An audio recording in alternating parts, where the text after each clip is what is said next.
بسم الله الرحمن الرحيم. السلام عليكم ورحمة الله وبركاته. الأهلي بيصالح جماهيره في مباراة عادية وأقل من العادية، ولكن فيها شوية مميزات غير الماتش اللي فات خالص. يعني طبعا هو بدأ بشوبير ومعاند عليه ومعول عليه، وشكله ان هو مش هيلاعب الشناوي، ودي رسالة للكابتن حسام حسن. هل اللعيب اللي مش هيلعب في فرقته هتاخده وتضمه المنتخب ويلعب أساسي، ولا أنت شايف إيه يا كابتن حسام؟ دي رقم واحد. رقم اتنين، عودة ديانج النهاردة أعتقد تقل قوي فرقة النادي الأهلي، يعني خلى فرقة النادي الأهلي تقيلة جدا. ويمكن الشوط الأولاني كله ونص الشوط التاني لغاية ما خرج مفيش اي خطوره على مرمى النادي الاهلي بسبب وجود ديانج. اللافت للنظر بقى ان الراجل حتى في تغييراته مش هيطلع بين رمضان نهائي، يعني حتى في التغيير اللي هو الاولاني بتاعه طلع ديانج. انا معرفش طلعه بناء على ايه. طب لعبته ليه؟ ده انت الديفندر الوحيد اللي موجود عندك، يعني الديفندر الوحيد اللي موجود عندك انت بتغيره. المهم يعني فبدأ المباراة بشوبير ناحية الرايت محمد هاني، اللي هو أحسن مباراة لمحمد هاني. أعتقد إن جمهور الأهلي يعني النهاردة لازم تدوله حقه بقى. أنتوا الماتش اللي فات شايلتوه الليلة عشان الأهلي تعادل، أنتوا عايزين دايما يبقى فيه كبش فدا. فالنهاردة محمد هاني أنا شايف من أحسن ماتشاته، وهو السبب في الانفراجة اللي حصلت النهاردة وفتح الجيم النهاردة بالكروس اللي عمله في الدقيقة 10 النهاردة. ومحمد شريف بيخطفها خطفة مهاجم فعلا، يعني مش اي حد يتوقع الكروس ده، وتحديدا كمان بعد ما جت في المساك وغيرت اتجاهها وهو معاها لاخر لحظه. فده اللي يدل ان محمد شريف ده من الهدافين الكبار قوي اللي جم في الكره المصريه. وعندك بقى لاعب كريم فؤاد على حساب محمد شكري. طب جبتوا محمد شكري ليه؟ طيب، اتنين مساكين لعب بأشرف داري. أين أحمد بيكهام في ماتش زي النهارده ده وفرقة واقفة زي النهارده كده؟ بيكهام يطلع مرة وياسين مرعي يطلع مرة، يعني يدولك أفضلية كمان باللعب والاستحواذ اللي جاي من ورا وفتح المساحات بواحد زي بيكهام أو ياسين مرعي. ولكن الاتنين واقفين أنا شايف ومفيش أي خطورة يعني.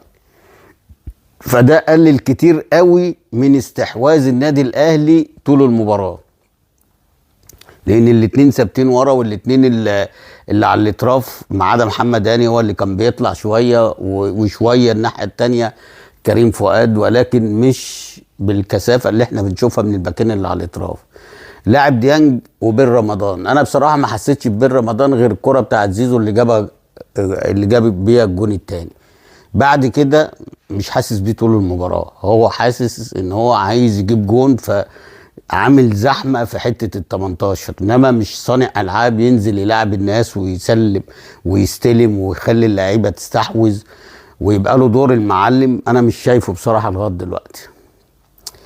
لعب قدام بقى طبعا المجاملة تريزيجيه، اللي انا لغاية دلوقتي غير مقتنع بأدائه مع النادي الاهلي من اول ماتش باتشوكا الودي لغايه اللحظه دي.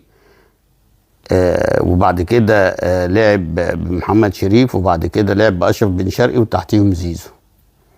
يمكن الوحيد اللي كان بيقف على الكرة شويه زيزو وبعديه بن شرقي، ولكن تريزيجيه ومحمد رمضان بن رمضان كانوا انا من وجهه نظري عالة، ولازم كانوا يغيروا من اول التايمين. بقى انت كسبت 3 والجيم اتفتح بين التايمين على طول. اين حسين الشحات؟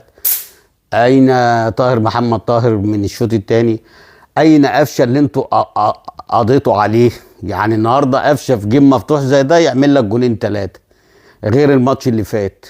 ليه؟ لان الجيم الماتش اللي فات كله كان متكتف في كثافه عدديه في ال 18، فما فيش حد هيعمل لا ثرو باص ولا بينيه ولا الكلام الفاضي.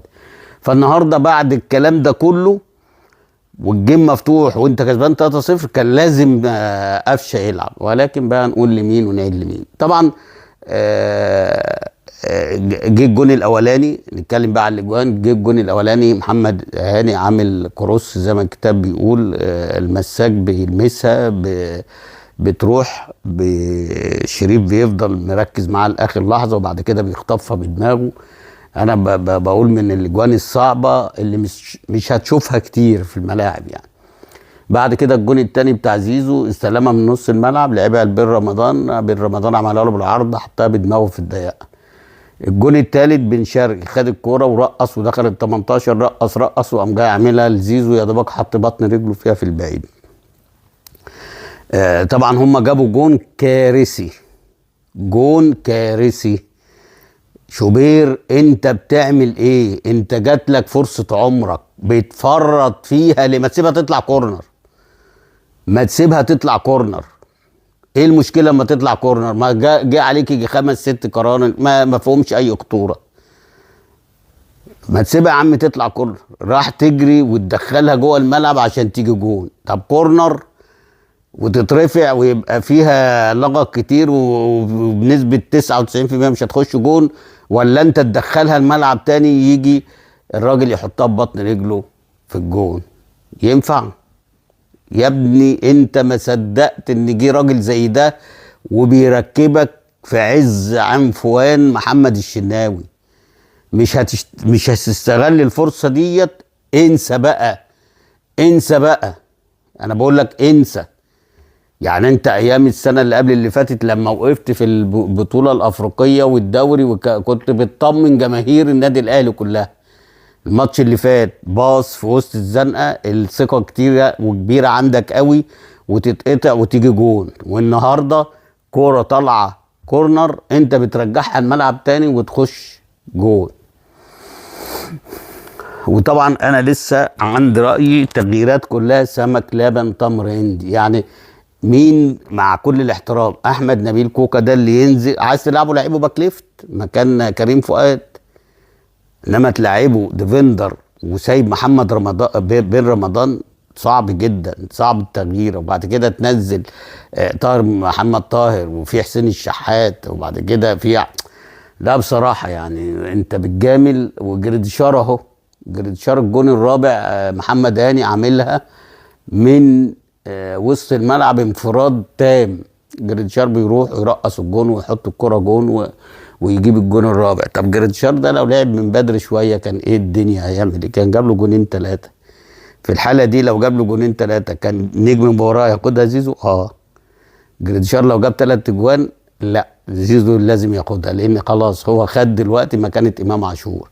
حلو وحش هو نجم المباراه. زي سمعت ان الاسبوع اللي فات خد نجم الاسبوع. طب ازاي يعني؟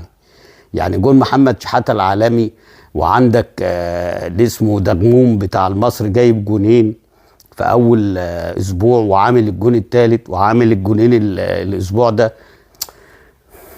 مين اللي بيدي الجوائز دي يا جدعان؟ خلي عندكم ضمير شويه. الكويس ياخدها، المحترم ياخدها، يعني مش لازم يعني زي برضو المعلقين زيزو زيزو زيزو. يا عم اهدوا واتكوا على الصبر، اهدوا ما تعملوش فتن.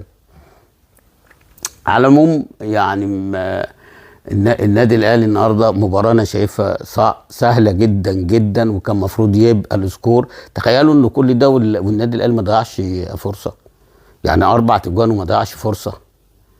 مش فاكر ان هو ضيع فرصه حقيقيه، مش فاكر يعني حد يفكرني يعني.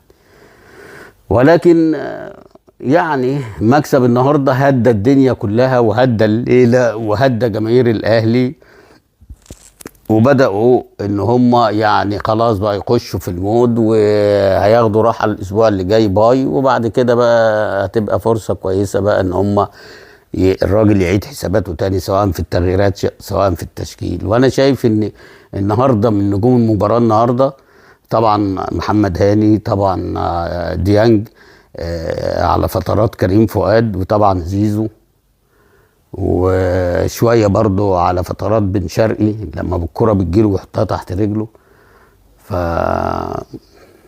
فاعتقد ان لو لعبوا جماعي مع بعض اكتر وشويه تغييرات، يعني بدل داري ده يلعب بيكام جنب ياسين مرعي، هتبقى الدنيا عاليه قوي من ورا في التسليم والتسلم والحاجات دي كلها. عندك كمان في نص الملعب يلعب ديانج. اعتقد هيفرق كتير الفتره اللي جايه، ويمكن النهارده انا قلت لك تقل في نص الملعب وهو موجود، يعني هو موجود في نص الملعب كان في تقل لفرقه النادي الاهلي. وما اعرفش بقى بالنسبه لشوبير والشناوي دي بتاعه الراجل يعني.